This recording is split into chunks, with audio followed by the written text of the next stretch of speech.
Ya, Assalamualaikum warahmatullahi wabarakatuh.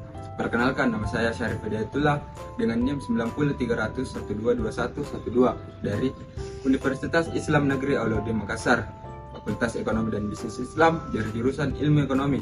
Saya akan mempresentasikan pengaruh PDRB terhadap kemiskinan dan pengangguran di Kabupaten Kolaka, yang dimana saya akan memaparkan teori dari landasan teori PDRB, pengangguran dan kemiskinan yang ada di atas.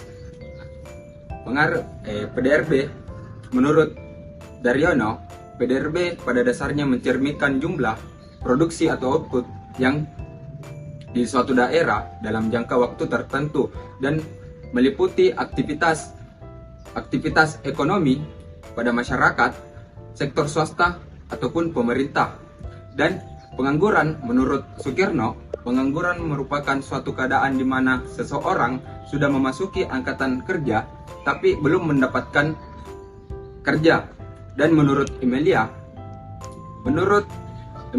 kemiskinan merupakan suatu kondisi di mana ada penduduk yang belum mendapatkan sumber daya untuk memenuhi kebutuhan pokok atau basic needs ataupun minimum, dan dia hidup di bawah sumber daya yang minimum tersebut. Dan kemudian dari hasil landasan teori tersebut, dan di sini saya akan menggunakan metode penelitian dengan pendekatan kuantitatif. Metode penelitian yang digunakan dalam penelitian ini merupakan saya menggunakan analisis regresi linear berganda. Dan kemudian di slide selanjutnya, hipotesis yang dimana diduga PDRB berpengaruh positif dan signifikan terhadap pengangguran di Kabupaten Kolaka. Diduga pengangguran berpengaruh negatif dan signifikan terhadap tingkat kemiskinan di Kabupaten Kolaka. Dan di slide selanjutnya, ini merupakan tabel regresi linear berganda dari data-data BPS dari 10 tahun terakhir. Dan saya juga memperlihatkan keterangan Y merupakan PDRB, X1 merupakan kemiskinan, dan X2 merupakan pengangguran. Dan di slide selanjutnya saya juga menghitung data-data dari 10 tahun terakhir ini dengan melalui hasil regresi linear berganda. Setelah membuat tabel tersebut, kita juga menghitung dengan menggunakan rumus tersebut, yang dimana untuk mendapatkan hasil B1, B2, dan A1. Dan hasil dari B1 saya adalah 93,43, dan hasil dari B2 saya adalah min 2,75, dan hasil dari A1 saya adalah min 1248,2.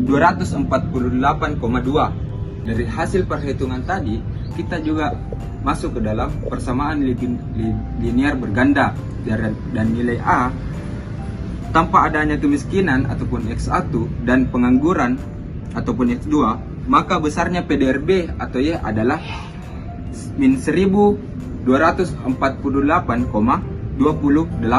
dan nilai B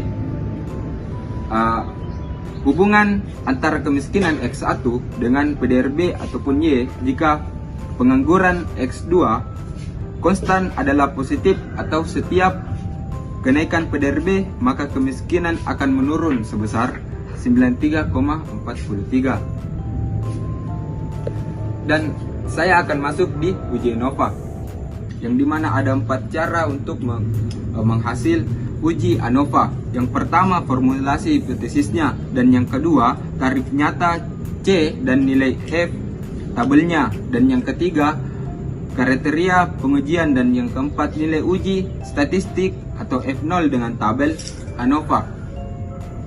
Dan ini merupakan tabel dari hasil uji ANOVA.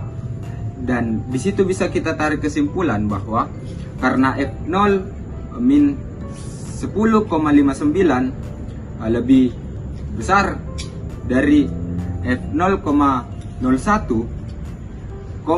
dalam kurun 2,9 sama dengan 9,55, maka HO diterima. Jadi ada pengaruh X1 dan X2 terhadap Y.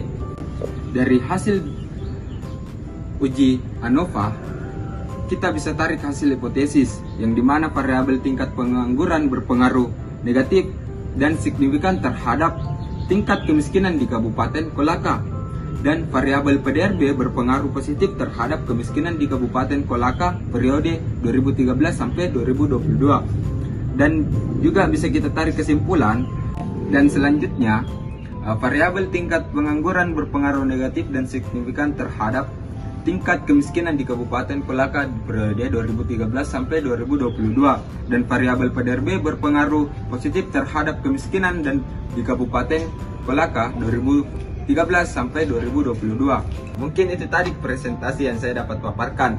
Kurang dan lebihnya mohon dimaafkan. Wabillahi taufiq wal hidayah. Wassalamualaikum warahmatullahi wabarakatuh.